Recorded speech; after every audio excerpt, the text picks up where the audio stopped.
Hello, there's going to be a quick performance test on the new DX12 version of Tomb Raider. Making it one of the first DX12 games we have. I'm going to be using 1440p, because that's just my native resolution. SMAA, because FXAA, not that great. SSAA, even worse in a certain sense. Increases render resolution, makes it way too demanding. Settings, going to be running max for DX12. Now this is important because at the moment, I think it's VXAO, the new NVIDIA tech, is not supported on DX12, so it will be HBAO. Keep that in mind if you're going to compare like the two, that you have to run HBAO. Or you can run like just on, whatever that is. Should imagine that's normal SSAO. Everything else, max settings. Yeah, this is all max. Motion blur doesn't really make a difference, neither does lens flare, film grain. I just have them off because they don't make really nice visual differences to the game. Right, and thankfully with this new patch, they've added a benchmark. I have noticed, excuse me, very small performance gains with DX12, depending on the scene. In this benchmark itself, it's the third scene seems to benefit most. Though that frame rate up there is pretty good.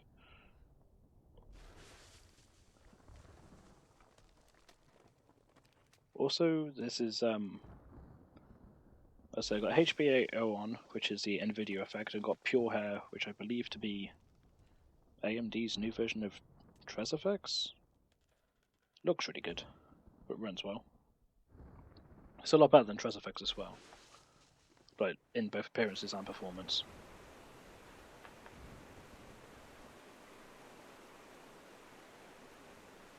I think this is the most demanding scene from the benchmark.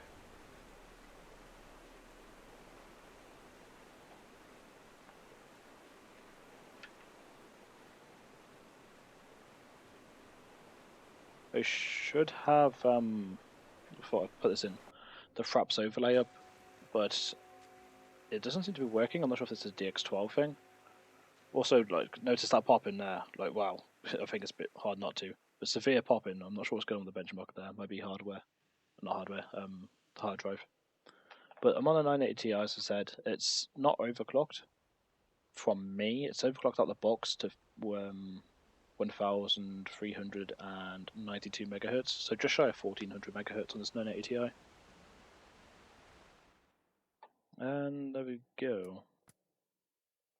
Say, I noticed the geothermal valley has gone up, basically to give it indication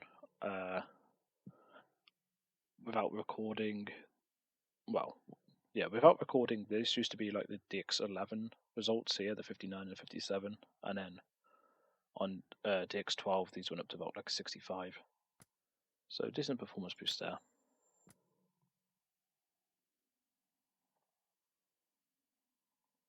But overall, as I say, I can't get it showing up on the overlay, but CPU usage was actually peaking at 100% on all 4 cores and all 4 threads of my i7. Not sure why. Guessing because it's a game with DX12 slapped on rather than built up from the ground up with DX12 in mind. We'll see. And I'll do another benchmark here with the AMD effect and the NVIDIA effect off, just to make it a level playing ground. In case you like to see them without those on and compare them apples to apples a bit more closely. I'll try to say what this like say around about here, talking at least about 60 to 70% on every core and thread. Just notice that frame rate as well, that's a lot better.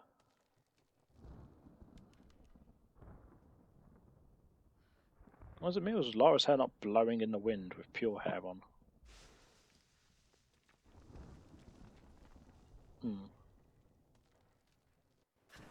Oh, also a quick note, This scene right here, the game uses it in general. It's showing on MSI Afterburner 6.1 gigs of VRAM usage, making it probably the most VRAM intensive game I have ever played. Also unusually high frame times.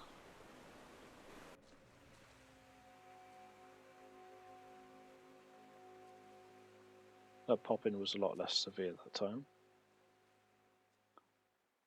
which is odd since we've only changed ambient occlusion.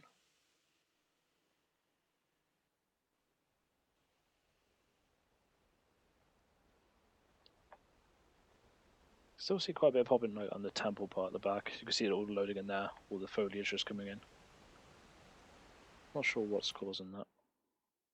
But there you go. There's a nice comparison without the vendor specific effects on.